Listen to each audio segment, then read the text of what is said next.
Well, here it is, the 2000 and probably 14 Ford Explorer. Wow. This is the Explorer Sport, and what's kind of unique about it is we've seen some affordable small crossover, these SUVs, the crossover utility vehicles, like the smaller Mazda and stuff. They're in the 20s range, right? Maybe 30,000. And then we've seen the real high end. We've seen the Cayenne, we've seen the X5, and even the Jeep Cherokee SRT8. These things are 500 horsepower, and they're $60,000, $70,000, $90,000. What this one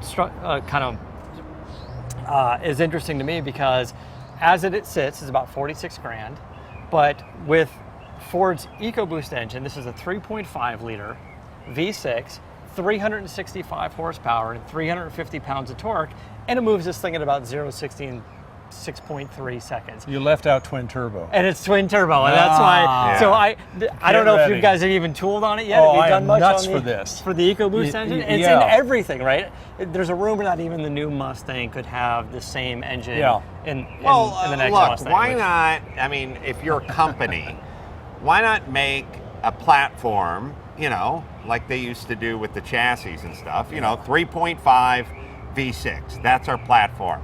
You want banks to get involved with some ethanol, water injection and stuff. We can get this thing to 700 horsepower, absolutely, or we can get it to 225. You pay for the stage that you would like, but why do the V6, V8, straightforward, just do the 3.5, you can put it in a truck, and you can tune it for torque, or you can put it in a Mustang and tune it for horsepower. You can get this. You're right. I know what I love about Gale. He agrees with me every time, no matter what you're saying. Because you're right.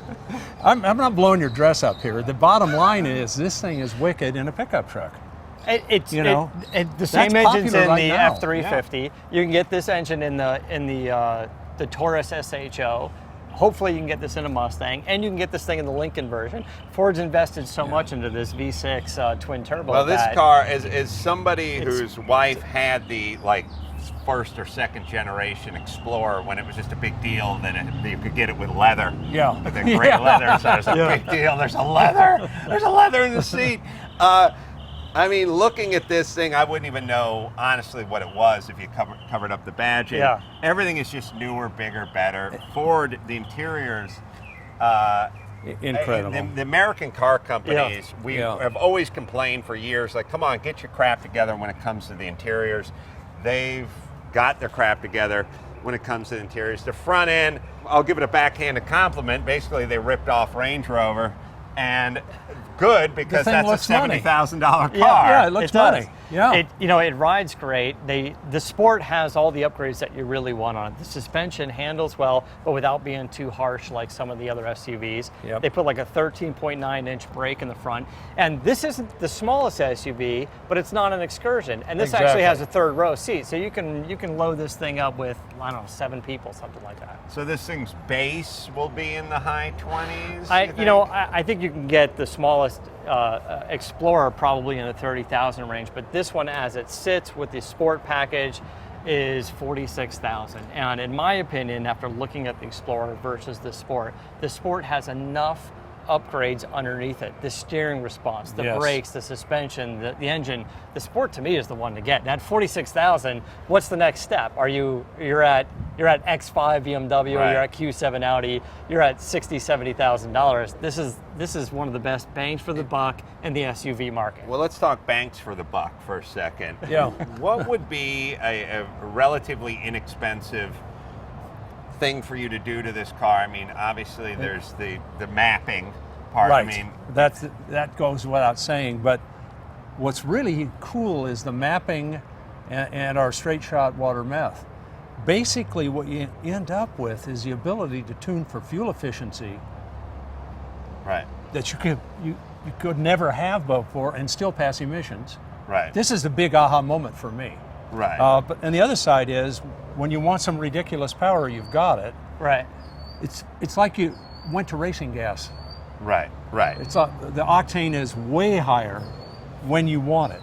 So we're designing our water meth containers to fit the geometry of the vehicles.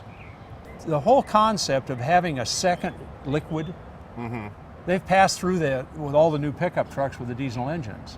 Right. They have a urea tank.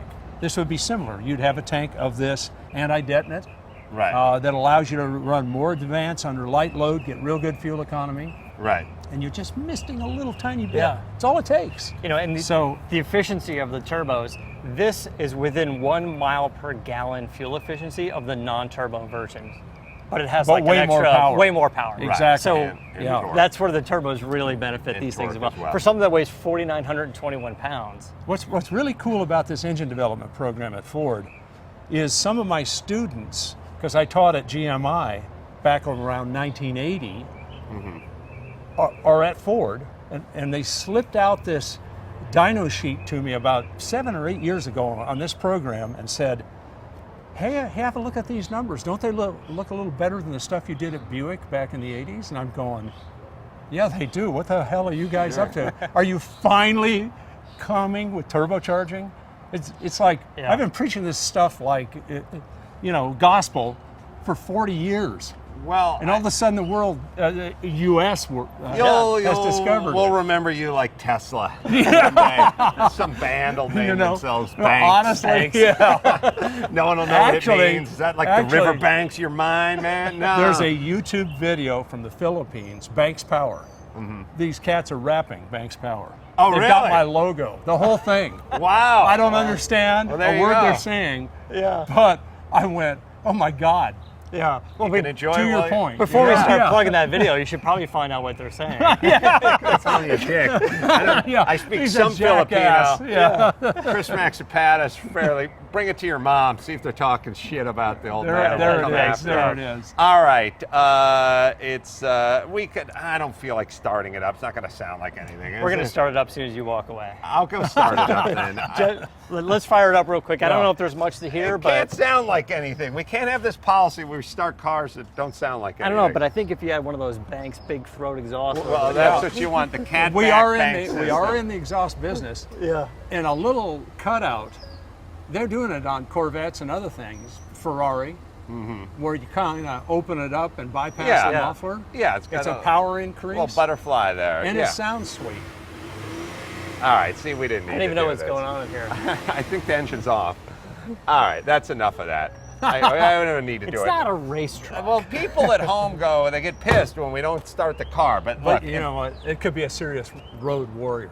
here's the rule: if it has Really. if it has a stock air cleaner and a catalytic converter, we don't need to fire it up. Pretty much. And if it's under 5 liters, Yeah. there you go. All right, Gale Banks, you go to bankspower.com, Bankspower.com. find out everything you need to know about anything you ever wanted to know. And until next time, this is Adam Carolla for Matt the Moderator, DeAndrea, and Gale Banks saying, keep the air in the spare and the bag in the wheel.